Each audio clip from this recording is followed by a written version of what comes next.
On a rain-soaked evening in April 1852, witnesses claimed they heard screams echoing from Blackthorn Manor that would haunt Cresthaven County for generations. What began as a gentleman's poker game between cotton planters ended in a wager so unthinkable, so morally devastating, that local authorities buried every document related to the incident for over a century. The stakes weren't money or land, they were human lives. And when the final card was revealed, the consequences would ripple through North Carolina's most powerful families, leaving behind a trail of mysterious deaths, financial ruin, and a conspiracy of silence that reached the highest levels of state government. What happened that night would forever change how the wealthy plantation families of Cresthaven County viewed each other, and more importantly, how they viewed themselves. Cresthaven County in 1852 stood as one of North Carolina's most prosperous cotton regions, where vast plantations stretched along the Tar River like green kingdoms ruled by men who believed their wealth made them untouchable. The soil, enriched by decades of careful cultivation, produced some of the finest cotton bales in the American South, filling the coffers of families whose names appeared on bank charters, textile mills, and political appointments throughout the state. Blackthorn Manor, known locally as Ironwood Hall, commanded over 3,500 acres of this prime land. Colonel Edmund Warwick had inherited the estate from his father, along with nearly 180 enslaved workers whose labor had built the family fortune over 3 generations. The main house, an imposing Palladian mansion with towering white columns and expansive verandas, sat atop a gentle hill overlooking the cotton fields that stretched toward the horizon like an endless sea of white and green. Edmund Warwick was 45 years old in the spring of 1852, a man whose success had been measured not just in acres and profit, but in his ability to maintain the delicate social networks that kept North Carolina's plantation aristocracy functioning. He served on the county council, held shares in the Raleigh and Tar River Railroad, and his opinions on cotton prices could influence markets as far north as Philadelphia. But perhaps most importantly to Edmund, he was the father of Eliza Warwick, 19 years old and considered by many to be the most beautiful young woman in 3 counties. Eliza possessed the refined education expected of a planter's daughter. She spoke Italian, played the violin with remarkable skill, and could discuss literature with a sophistication that made her a sought-after guest at social gatherings throughout central North Carolina. Her golden hair and intelligent blue eyes had already attracted marriage proposals from the sons of prominent families, though Edmund had been selective about which suitors he would even allow to call upon her. The Warwick household also included Solomon Carter, a man whose very existence challenged every assumption about slavery in antebellum North Carolina. Solomon was 37 years old, born on the plantation, and had learned to read and write despite laws prohibiting such education for enslaved people. More remarkably, Solomon had developed an extraordinary talent for mathematics and what we might now call financial analysis. Edmund had discovered this ability years earlier, and in a decision that scandalized some of his neighbors, had begun using Solomon to help manage the plantation's books and even advise on investment decisions. This arrangement had proven incredibly profitable for Edmund, but it had also created something unprecedented in their social order. A master who had come to depend intellectually on a man he legally owned. Solomon lived in better conditions than most enslaved people, occupying a small but comfortable room in the main house rather than the quarters, and Edmund often found himself seeking Solomon's counsel on matters that extended far beyond plantation management. The other key players in our story were Edmund's regular poker companions, men whose weekly games had become legendary among Cresthaven County's elite. There was Judge Theodore Grayson, whose family had helped write North Carolina's state constitution and whose legal decisions carried weight throughout the state. Dr. Nathaniel Harper owned the largest plantation adjacent to Edmund's and served as the informal physician to most of the wealthy families in the area. Finally, there was Victor Langston, a newer addition to their circle, who had moved to North Carolina from Savannah after inheriting significant holdings, and whose reputation for high-stakes gambling was matched only by his skill at reading people's weakness. These four men had been meeting every Wednesday evening for over 2 years, playing poker in Edmund's study while consuming the finest bourbon and cigars available. The stakes had gradually increased over time, moving from modest wages of a few dollars to games where hundreds, sometimes thousands of dollars changed hands in a single evening. But money, they all understood, was merely the surface of their real competition. These games were about power, about testing each other's resolve, about the psychological warfare that successful men wage among themselves. The social dynamics of 1852 North Carolina created a perfect storm for what was about to unfold. The state's economy was showing signs of strain as cotton prices fluctuated and northern criticism of slavery intensified. Many plantation owners were quietly concerned about their long-term financial stability, though admitting such concerns publicly would have been social suicide. There was also growing tension about the expansion of slavery into new territory, with political debates that threatened to tear apart the very foundations of Southern society. The evening of April 14, 1852, began like any other Wednesday at Blackthorn Manor. Rain had been falling steadily since morning, creating a rhythmic drumbeat against the tall windows of Edmund's study. The room itself embodied everything about North Carolina plantation luxury: mahogany furniture that gleamed in the lamplight, leather-bound books lining the walls, and a marble fireplace where seasoned oak logs crackled and hissed, casting dancing shadows across the Persian rug. Solomon had prepared the room as usual, arranging the poker table with its green felt surface, placing fresh decks of cards at Edmund's right hand, and ensuring that crystal decanters of bourbon and brandy were filled and ready. The enslaved man moved through these preparations with the quiet efficiency that had made him invaluable to Edmund. But those who knew him well might have noticed something different that evening: a tension in his movements, a way his eyes lingered on certain objects in the room. Judge Grayson arrived first, shaking rain from his coat while complaining about the condition of the roads.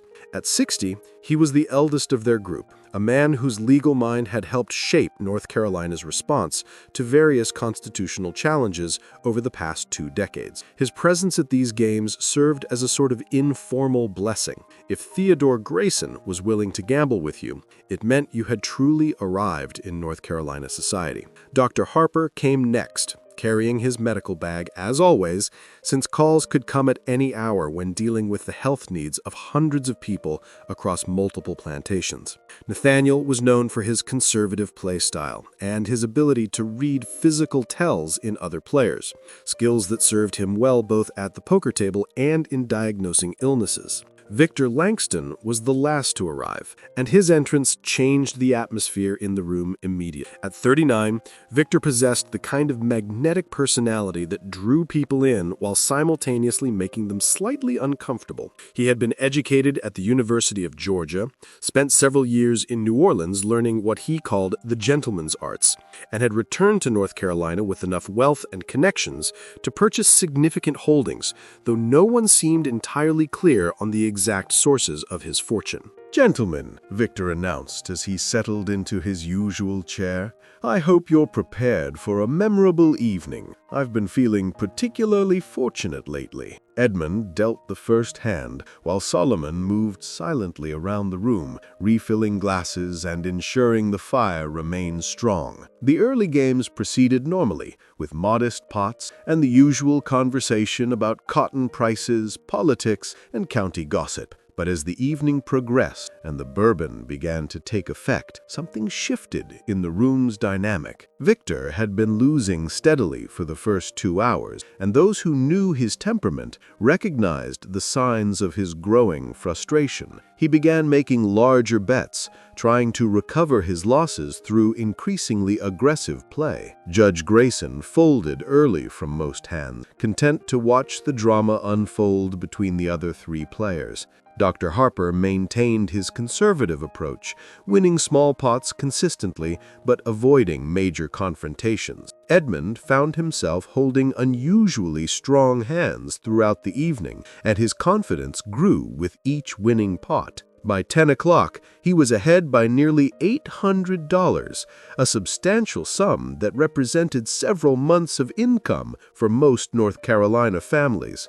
It was then that Victor made a suggestion that would forever change their lives. "Edmund, my friend," Victor said, shuffling a fresh deck with the smooth movements of someone who had spent considerable time around gambling tables, "I'm growing tired of these small stakes. What do you say we make this evening truly interesting?" "What did you have in mind?" Edmund asked, though something in Victor's tone made Solomon pause in his movement around the room. "I propose we play one final hand. Winner takes everything on the table, plus something more valuable than money." Judge Grayson leaned forward in his chair. "Victor, what exactly are you suggesting?" "I'm suggesting that we each put up something that truly matters to us, something that would make this game memorable." His eyes glittered in the lamplight as he looked around the table. "I'll put up my Savannah properties, the cotton plantation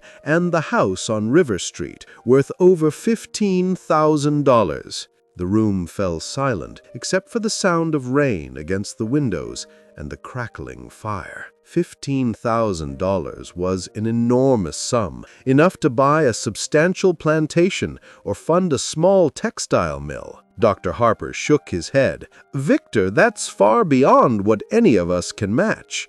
"Oh, but that's where you're wrong, Nathaniel," Victor replied. "Each of you has something worth that much or more. You just haven't been thinking creatively enough." Edmund felt a strange excitement building in his chest. The bourbon, combined with his evening of successful play, had filled him with a sense of invincibility. "What did you have in mind, Victor?" "I propose we play one final hand. Winner takes everything on the table, plus something more valuable than money." Judge Grayson leaned forward in his chair. "Victor, what exactly are you suggesting?" "I'm suggesting that we each put up something that truly matters to us, something that would make this game memorable." The words hung in the air like smoke from the fireplace. Solomon, who had been refilling the brandy decanter, froze completely. Judge Grayson's face went pale, while Dr. Harper actually gasped audibly.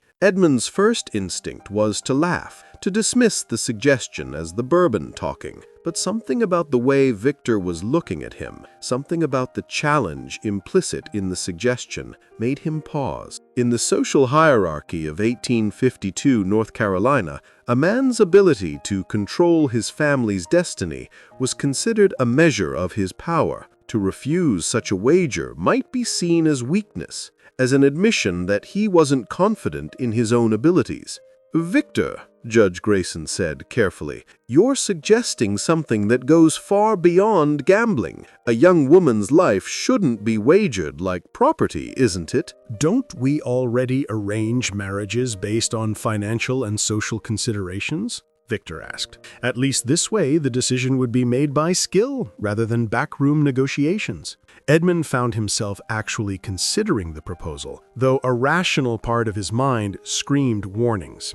Eliza was indeed his most precious possession, beautiful, intelligent, and destined for a marriage that would strengthen the Warwick family's position in North Carolina society. But she was also 19 years old, and Edmund had ultimate legal authority over her future. The law was clear on this point. Fathers had the right to arrange their daughters' marriages as they saw fit. "And if I were to agree to such terms," Edmund heard himself saying, "what would you put up to match such a stake?" Victor leaned back in his chair, and for a moment his mask of Southern gentility slipped entirely. What showed underneath was something harder, more calculating. "I would put up Solomon." The room erupted. Judge Grayson stood up so quickly his chair nearly toppled backward. Dr. Harper began to protest, but Victor raised his hand for silence. "Think about it logically, gentlemen. Solomon represents a significant financial asset. perhaps Edmund's most valuable single piece of property after the land itself. More importantly, Solomon possesses skills and knowledge that make him irreplaceable. Edmund depends on him in ways that go far beyond normal master-slave relationships. Losing Solomon would be devastating to the plantation's operations.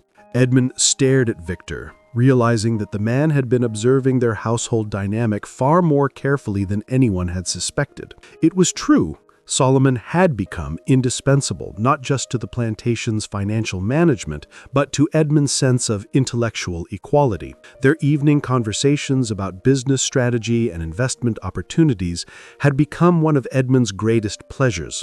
But there was something else in Victor's proposal. Something that made Edmund's blood run cold, even as it excited him. By wagering Solomon, Victor was essentially offering to give Edmund permanent ownership over another human being's exceptional abilities. If Edmund won, he would not only keep his daughter, but also gain complete control over Victor's legal claim on Solomon, effectively doubling down on his investment in human property. Solomon himself stood motionless near the brandy table, his face carefully neutral, but his hands trembling slightly as he gripped the crystal decanter. Everyone in the room understood that they were discussing his fate as if he were an object, but the legal reality of 1852 North Carolina made his opinion irrelevant. "Gentlemen," Edmund said finally, his voice steadier than he felt, "I believe we have the makings of a truly historic game." The decision to proceed with the wager created an atmosphere of tension so thick that even the crackling fire seemed muted. Judge Grayson had attempted one final protest, arguing that no game of chance should determine the fate of innocent lives. But Edmund's mind was made up. The combination of bourbon, competitive pride, and what he saw as an opportunity to assert ultimate dominance over his social circle had overridden his better judgment. Dr. Harper, despite his moral reservations, found himself drawn into the proceedings by sheer fascination with the psychological drama unfolding. As a man who had spent decades studying human nature through the lens of medical practice, he recognized that he was witnessing something unprecedented, a moment where the fundamental power structures of our society were being tested in the most personal possible way. Victor began shuffling the cards with elaborate precision, his movements almost hypnotic in the lamplight. 5-card stud. One hand, winner takes all. Are we in agreement on the terms? Edmund nodded, though his mouth had gone dry. If I win, I keep Eliza and gain ownership of Solomon. If you win, you gain the right to marry Eliza, and I retain ownership of Solomon. Precisely. Though I should mention one additional detail. Solomon will deal the cards. This suggestion sent another shock through the room. Having an enslaved person deal the cards for a game with such enormous stakes was virtually unheard of. But Victor's reasoning was characteristically manipulative. Who better to ensure fairness than someone whose own fate hangs in the balance? Solomon has every incentive to deal honestly. Solomon's hands were visibly shaking as he took the deck from Victor. The irony was not lost on anyone present. The man whose life was being wagered would be the one to determine the outcome. As Solomon moved to the head of the table, Edmund noticed something in the enslaved man's eyes that he had never seen before. Not fear exactly, but a kind of cold calculation. The cards were dealt with agonizing slowness. Solomon's movements were precise and deliberate, and Edmund found himself studying the man's face for any sign of manipulation. But Solomon's expression remained carefully neutral, his dark eyes focused entirely on the mechanics of the deal. Edmund's first card, dealt face down, was the 10 of hearts. His face-up card was the King of Spades, a strong start that sent a surge of confidence through his chest. Victor received the Jack of Diamonds, face up, while his whole card remained hidden. The second round of face-up cards gave Edmund the King of Hearts, a pair of kings showing. Victor received the Queen of Diamonds, giving him a potential straight draw. The tension in the room became almost unbearable as the implications of each card became clear. "Pair of kings, bets," Edmund announced, his voice barely above a whisper. Edmund pushed $500 into the center of the table, nearly half of his evening's winnings. Victor matched the bet without hesitation, his eyes never leaving Edmund's face. The third face-up card was the moment that changed everything. Edmund received the 10 of spades, giving him 2 pair, kings and tens. It was a very strong hand, strong enough that Edmund felt his confidence soar. But Victor received the 10 of diamonds, which combined with his jack and queen of diamonds suggested the possibility of a straight. 2 pair bets, Solomon announced. Edmund pushed the remainder of his money into the pot, over $300, and looked directly at Victor. All in. Victor smiled that cold smile again and matched the bet. Call. The final face-up card sealed both men's fates. Edmund received the king of clubs, giving him a full house, kings over tens. It was an extraordinarily strong hand, one that would win the vast majority of poker hands ever played. Edmund felt a surge of triumph so powerful that he nearly laughed out loud. But Victor received the 9 of diamonds. With the jack, queen, and 10 of diamonds already showing, plus the 9 of diamonds, Victor now had 4 cards to a straight flush. If his whole card was either the 8 of diamonds or the king of diamonds, he would have an unbeatable hand. The room fell completely silent. Even the rain seemed to have stopped, though later everyone would swear they could still hear it drumming against the windows. Judge Grayson was gripping the arms of his chair so tightly his knuckles had gone white. Dr. Harper had stopped breathing altogether. Edmund stared at his own cards, trying to calculate the odds. A full house was an incredibly strong hand. The chances of Victor holding exactly the card he needed were minimal, but the stakes were so enormous that even a small possibility felt terrifying. "Gentlemen," Solomon said, his voice cutting through the silence like a blade, "it's time to reveal the whole cards."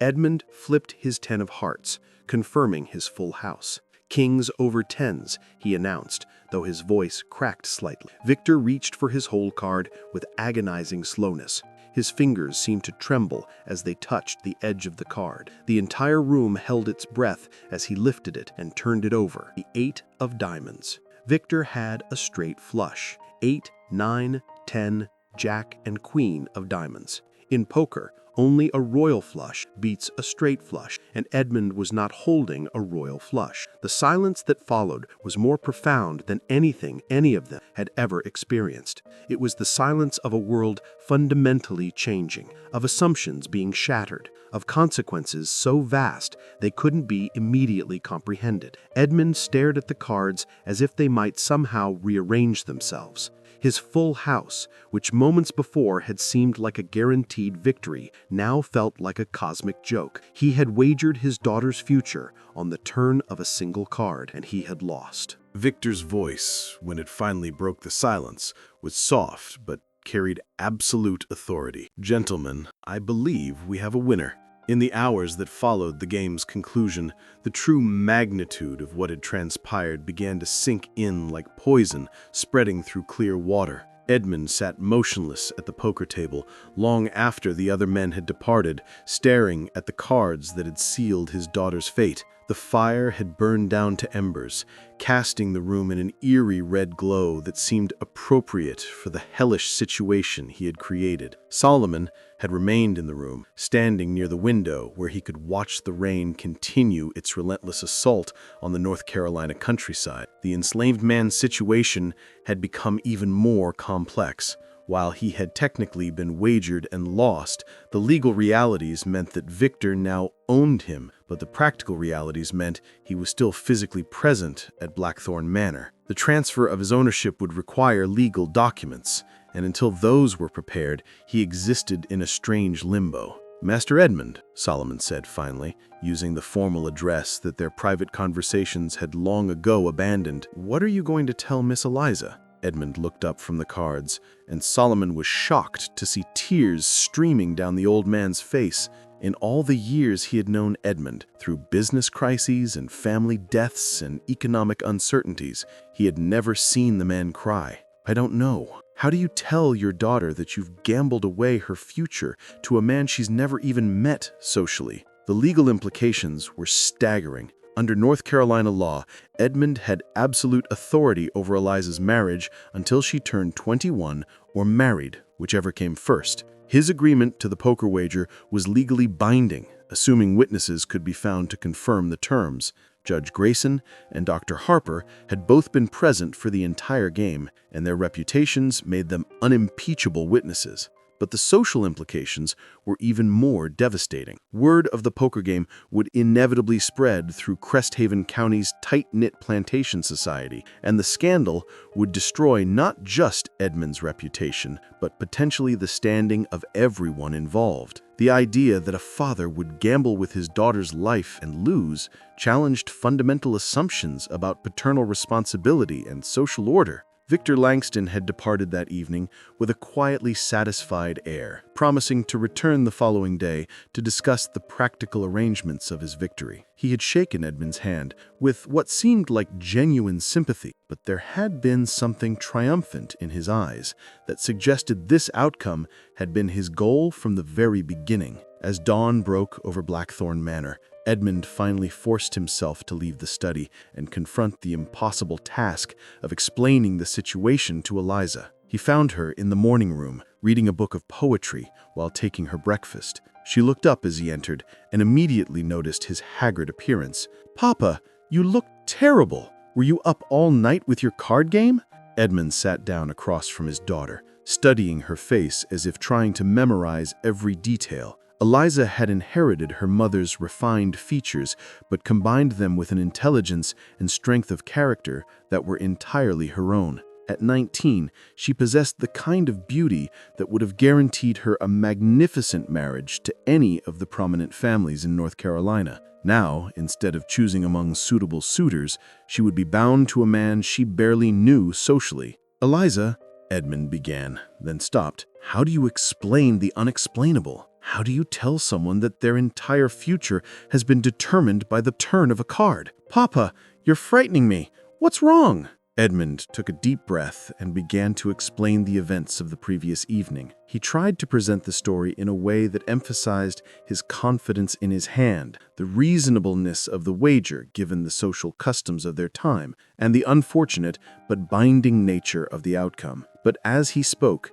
he watched his daughter's expression change from confusion to disbelief to a kind of cold fury that reminded him uncomfortably of Victor Langston's calculating stare. When Edmund finished his explanation, Eliza sat in complete silence for several minutes. The morning sunlight streaming through the windows illuminated her golden hair like fire, and Edmund found himself thinking that she had never looked more like her mother than at this moment. "Let me understand this correctly," Eliza said finally, her voice deadly calm. "You wagered my future marriage against the ownership of Solomon, and you lost." "The hand was extraordinarily strong, Eliza," Edmund said. "The odds of Victor holding the exact card he needed were—" "I don't care about the odds, Papa." Eliza's voice cut through his explanation like a blade. "You had no right to make such a wager, regardless of how confident you felt." Edmund tried to explain the legal realities,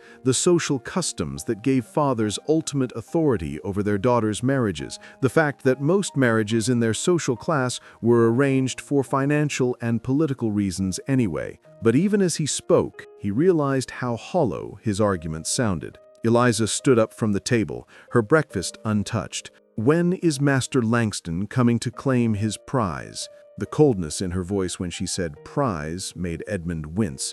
"This afternoon, most likely. We need to discuss the practical arrangements." "The practical arrangements?" Eliza repeated. "How thoughtful of you both to consider the practical aspects of my bondage." She left the room without another word, and Edmund was left alone with the devastating realization that he had not only lost his daughter's future, but had likely destroyed their relationship forever. Victor Langston arrived at Blackthorn Manor precisely at 2 o'clock that afternoon, dressed in his finest clothes and carrying himself with the air of a man who had achieved a significant victory. He was accompanied by a lawyer from Raleigh, a thin, nervous man named Amos Reed, who carried a leather satchel filled with legal documents. Edmund received them in the same study where the poker game had taken place, though the room felt entirely different in the harsh light of day. The cards had been cleared away, but the smell of tobacco smoke and bourbon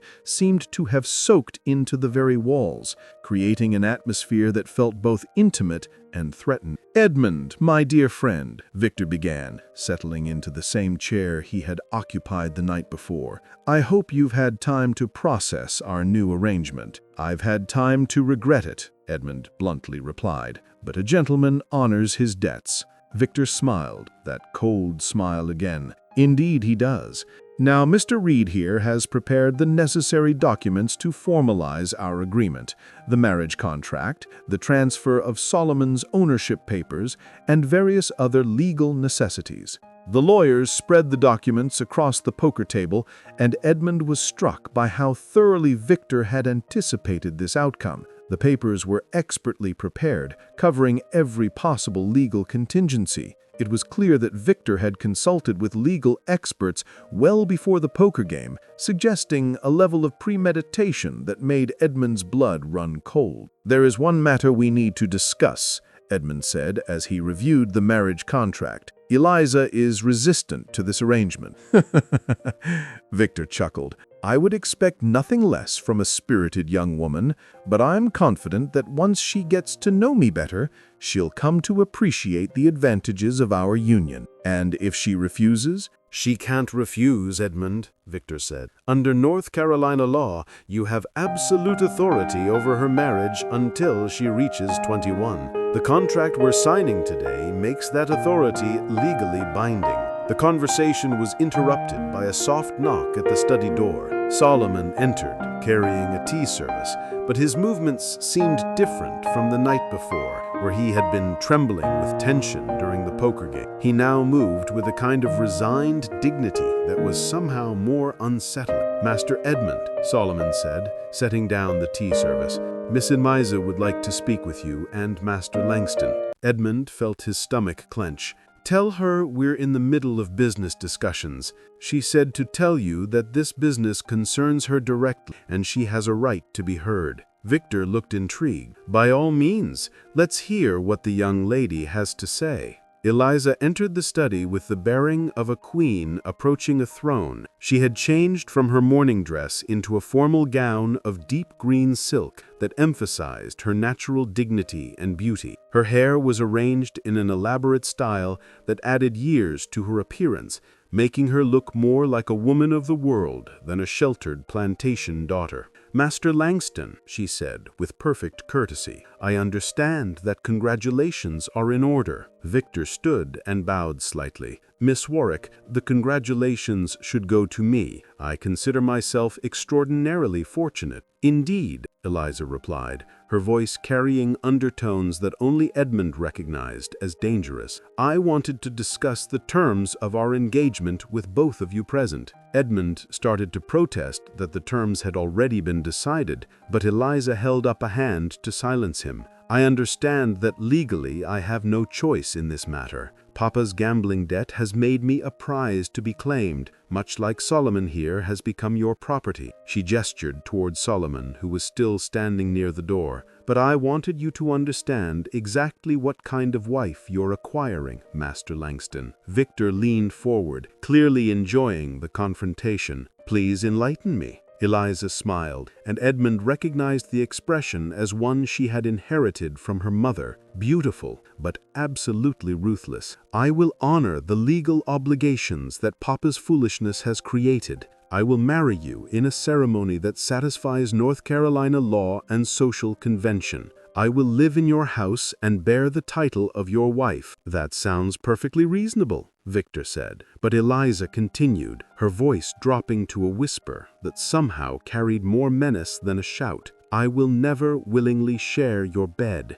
I will never bear your children. I will spend every day of our marriage making you regret the moment you sat down at that poker table. You may own me legally, Master Langston, but you will never possess me." The silence that followed was even more profound than the moment when Victor had revealed his winning hand. The lawyer, Amos Reed, looked as if he wanted to disappear entirely. Solomon remained motionless by the door, but Edmund could see something that might have been approval in his eyes. Victor's composure finally cracked, revealing a flash of genuine anger. "Miss Warwick, I think you misunderstand the nature of marriage in our society. A wife's duties are clearly defined, both legally and morally." "Oh, I understand perfectly, but I also understand that while you may be able to force me into marriage, you cannot force me to be happy about it. And an unhappy wife, Master Langston, can make life very unpleasant for her husband." The confrontation was interrupted by the arrival of an unexpected visitor. Judge Grayson's carriage could be heard approaching the house, and moments later, the elderly jurist entered the study without waiting to be announced. His face was grave, and he carried an official-looking document in his hand. "Edmund, Victor," he said grimly, "we have a problem." Judge Grayson's unexpected arrival changed the entire atmosphere in the room. The elderly man's face was drawn, pale, and his usual composure had been replaced by barely controlled agitation. He glanced around the room, taking in the legal documents spread across the poker table, Eliza's defiant posture, and Solomon's silent presence near the door. "Theodore," Edmund said, rising from his chair. "What's wrong?" "What's wrong?" Judge Grayson replied, his voice heavy with implication, "is that our little poker game last night has attracted some very unwelcome attention." He held up the document he had been carrying, an official writ bearing the seal of the state of North Carolina. "This arrived at my office 2 hours ago. It's a formal inquiry from the North Carolina Attorney General's office into what they're calling irregular gambling activities involving human property and potentially coercive marriage contracts." Victor's face went completely white. How could they possibly know about? "Because," Judge Grayson interrupted, "because someone reported it. Someone who was present last night. Someone who witnessed the entire game and understood the legal implications." All eyes turned to Solomon, who stood near the door with the same dignified composure he had maintained throughout the morning's confrontations. But now there was something else in his expression, something that might have been satisfaction. "You," Edmund whispered, "you reported this." Solomon met his master's gaze directly, and for the first time in their relationship, there was no deference in his eyes. "Master Edmund, you taught me to read and write. You taught me about business and law and the importance of documentation. Did you think I wouldn't understand the legal implications of what happened last night?" The revelation hit the room like a physical blow. Victor jumped to his feet, his gentleman's facade finally crumbling completely. "You treacherous—" "Careful, Master Langston," Solomon interrupted calmly. "You may legally own me now, but North Carolina law still protects enslaved people from physical assault, especially when witnesses are present." Judge Grayson sank into a chair, the full magnitude of the situation becoming clear. "Solomon, as a legal expert, I have to tell you that your report has created a situation that could destroy all of us. The Attorney General's office doesn't just investigate these matters, they prosecute them." Solomon reached into his jacket and produced a folded document. "There's something else you should know. This morning I also sent detailed letters to 3 newspaper editors, one in Raleigh, one in Savannah, and one in Baltimore. The story of last night's poker game will be published in tomorrow's editions." The silence that followed was absolute. Edmund felt as if the floor had dropped away beneath his feet. A criminal investigation was one thing. It could potentially be handled quietly with lawyers and political connections smoothing over the difficulties.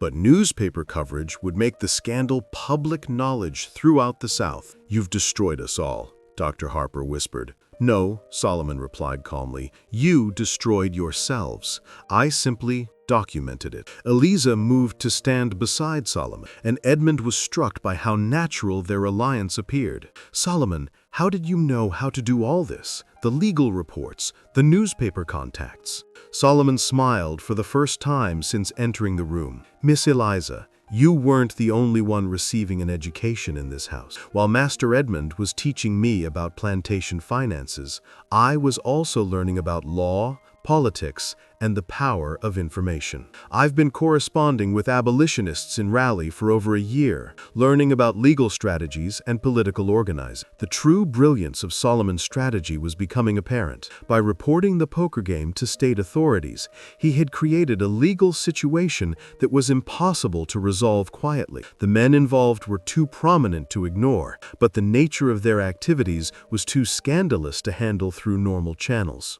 And by involving the newspapers, he had ensured that any attempt to suppress the investigation would itself become a scandal. Edmund looked around the room, realizing that his attempt to demonstrate his power and dominance had instead triggered a chain of events that threatened to destroy everything he had spent his life building: the plantation, his social standing, his political connections, his relationship with his daughter. All of it now hung in the balance because of a single night's gambling. "There's more," Judge Grayson continued, his voice growing even more grave. "The Attorney General's office has indicated that they're considering broader charges: human trafficking, coercive marriage contracts, and potentially conspiracy to violate North Carolina's gambling statutes. These aren't civil matters, gentlemen. These are criminal charges that could result in prison sentences." Solomon walked to the window, looking out at the plantation grounds where dozens of enslaved people were working in the fields.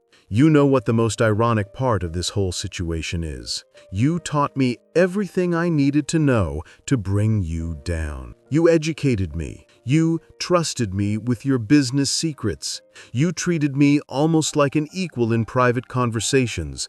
And then you wagered me in a poker game like I was a prize bull." Dr. Harper, who had remained silent throughout much of the confrontation, finally spoke up. "Theodore, surely there's some way to resolve this quietly. We're all respected members of the community." "That's exactly the problem, Nathaniel. Because we're respected members of the community, this case will receive extraordinary scrutiny. The Attorney General can't be seen as protecting wealthy planters who engage in activities that shock public conscience." Victor stopped pacing and turned to face Solomon directly. "What do you want? Money? Freedom?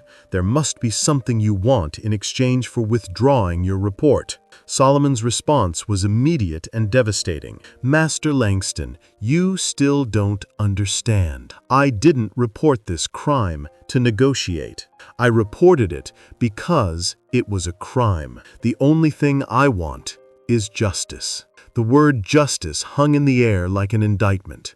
In the social order of 1852 North Carolina, the idea that an enslaved person could demand justice from his masters was revolutionary. But Solomon had used the legal system itself as his weapon, turning the very laws that oppressed him into instruments of protection. "Besides," Solomon continued, "it's too late for negotiations.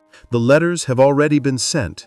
The investigation has already begun. And by tomorrow morning, every educated person in 3 states will know about your poker game. The damage is done." Eliza moved closer to Solomon, and Edmund was shocked to see tears of gratitude in his daughter's eyes.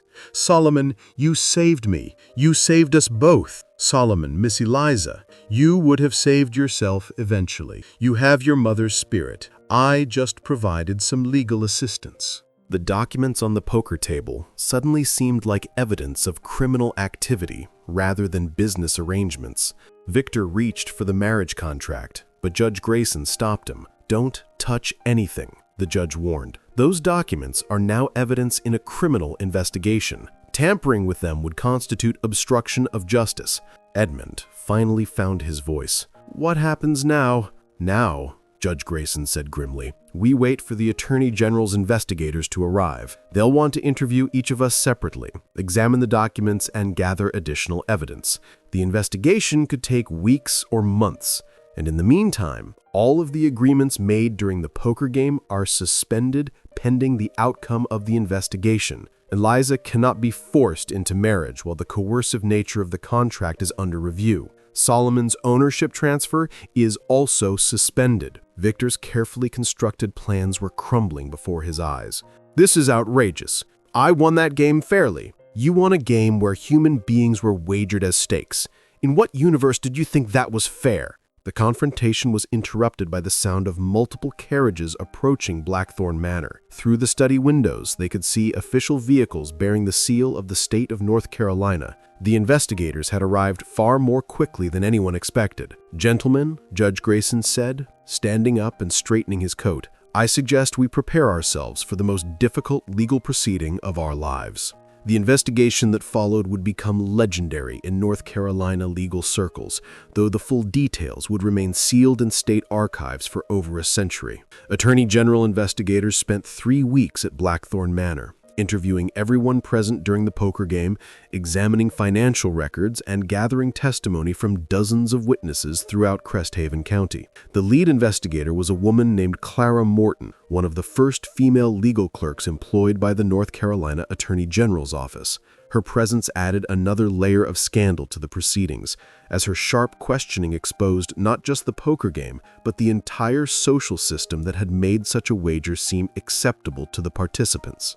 Miss Morton's first interview with Edmund lasted over 6 hours and left him emotionally shattered. Her questions cut to the heart of his motivations, forcing him to confront the moral bankruptcy of his actions in ways that his own conscience had failed to do. "Master Warwick, help me understand how a father justifies wagering his daughter's future happiness on the turn of a card. Was it arrogance, desperation, or simple indifference to her welfare?" Edmund's inability to provide a coherent answer to that question haunted him for the rest of his life. Miss Morton's interviews with Solomon proved particularly devastating to the men's defense. Solomon's detailed knowledge of plantation finances, combined with his articulate testimony about the power dynamics involved in the poker game, painted a picture of systematic abuse that went far beyond a single evening's gambling. Master Warwick didn't just wager his daughter, he wagered her because he knew that losing her would be the ultimate demonstration of his power, the ability to control another person's entire existence based on the turn of a card. And Master Langston didn't just want to win a wife, he wanted to win the right to own someone completely. The investigation also revealed that Victor Langston's wealth had far more questionable origins than anyone had suspected. Financial records from Savannah showed connections to illegal slave trading operations and fraudulent land dealings.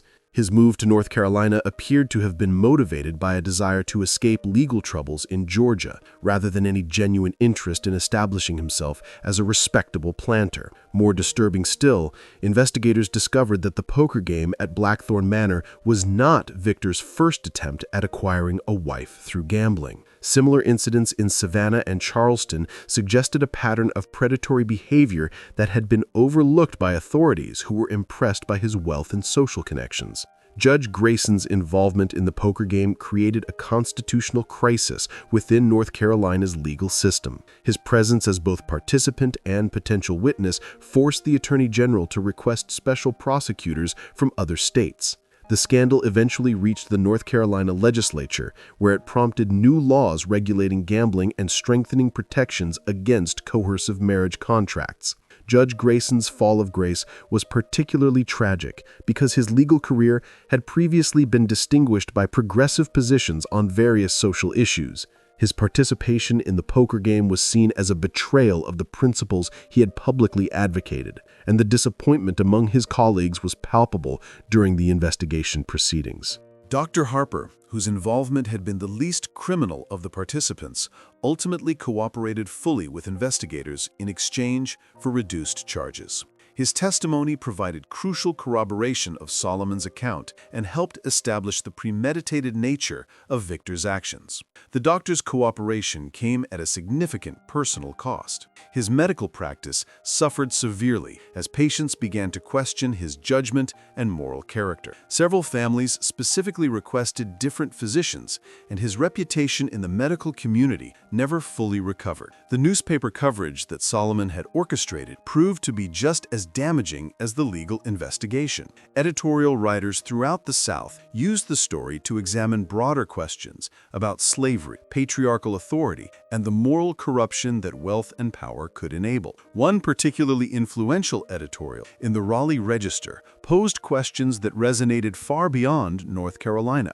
If respected gentlemen can wager human lives as casually as they might bet on horse races, What does this say about the moral foundation of our society? If fathers can gamble away their daughters' futures for personal entertainment, what protections exist for any woman in our state? The final resolution came in the spring of 1853, nearly a year after the fateful poker game. Victor Langston was convicted of conspiracy to commit human trafficking and sentenced to 10 years in prison. He was also ordered to pay substantial fines and was permanently barred from owning property in North Carolina. He died in prison 3 years later, reportedly from pneumonia, though some suspected his death was not entirely natural given the enemies he had made among fellow inmates. Edmund Warwick avoided criminal charges but faced severe civil penalties. He was forced to pay enormous legal fees and lost many of his political appointments. More importantly, the scandal destroyed his reputation throughout North Carolina society. Many of his business partnerships dissolved, and several families refused to allow their sons to court Eliza, despite her complete innocence in the affair. The financial impact on the Warwick plantation was devastating. Legal costs combined with the loss of business relationships and political influence forced Edmund to sell significant portions of his landholding. The plantation that had once employed nearly 180 enslaved workers was reduced to fewer than 50 by 1855. Judge Grayson resigned from the bench in disgrace and spent his remaining years as a private attorney handling minor civil cases. The scandal effectively ended his political career and cost him most of his social connections. He died in 1857, reportedly of a heart attack brought on by the stress of his ruined reputation, though his family always maintained that he died of a broken heart over his role in the affair. Solomon's situation proved to be the most complex to resolve. The investigation had suspended his ownership transfer to Victor, but it had not granted him freedom. North Carolina law provided no mechanism for automatically freeing enslaved people who assisted in criminal investigations.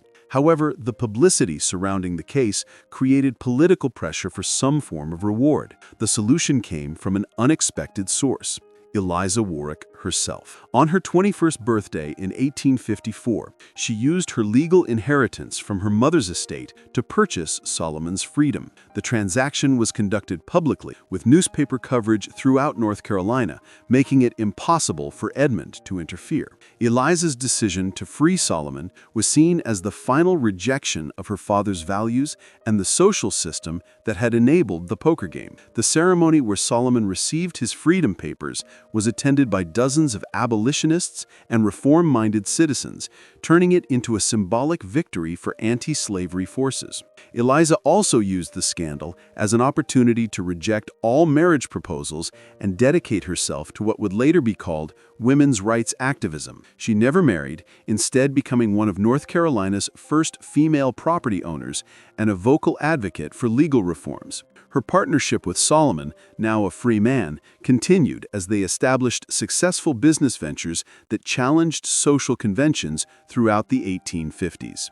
The poker game itself became the subject of whispered conversations throughout North Carolina for generations. Parents used it as a cautionary tale about the dangers of gambling, while reformers cited it as evidence of the corrupting influence of slavery on Southern society. The exact details were often exaggerated or distorted in retelling, but the core message remained constant. Even the most powerful men could be brought down by their own arrogance and cruelty. The Warwick plantation continued to operate, but never recovered its former prosperity. Edmund lived until 1868, dying just as the Civil War's aftermath was reshaping the social system that had enabled his crimes. He spent his final years as a broken man, isolated from former friends and estranged from his daughter, who visited him only out of duty. Eliza's final conversation with her father, just days before his death, was reported by several witnesses.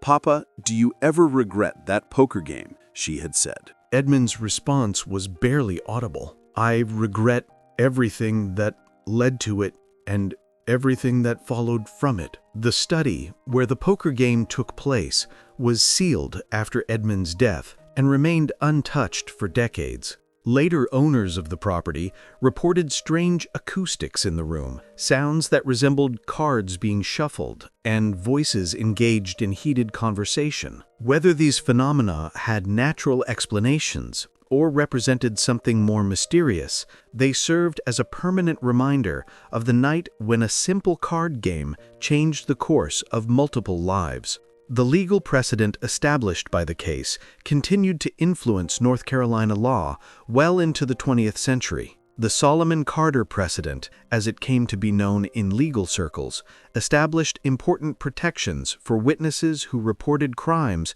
committed by their legal superiors. It also contributed to reforms in marriage law that gradually eliminated fathers' absolute authority over their daughters' matrimonial choices.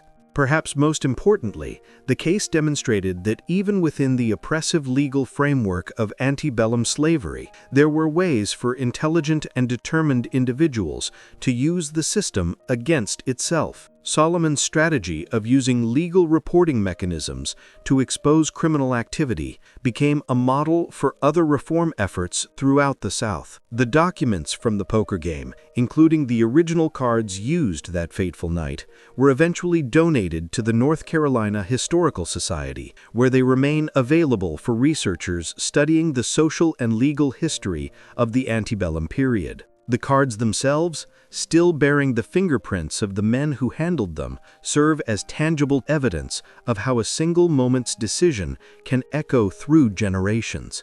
A final twist to the story emerged in 1870 when Solomon Carter published a memoir titled From Property to Person: My Journey from Slavery to Freedom. The book became a bestseller throughout the North and provided the most detailed account of the poker game and its aftermath ever recorded. Solomon's literary skill and psychological insights made the memoir a powerful weapon in the ongoing fight against slavery. In his memoir, Solomon revealed details about the poker game that had never been made public during the investigation. Most shocking was his revelation that he had actually manipulated the card dealing to ensure Victor's victory, having recognized that an Edmund victory would doom both himself and Eliza to lives of continued oppression.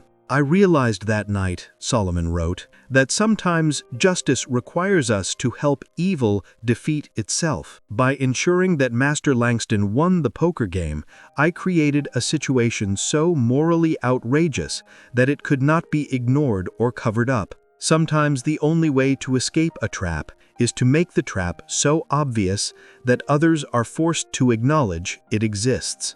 This mystery shows us that even in societies built on systemic oppression, individuals can find ways to demand justice and dignity. The power structures that seemed so solid and permanent in 1852 North Carolina proved vulnerable to the simple act of speaking truth to authority.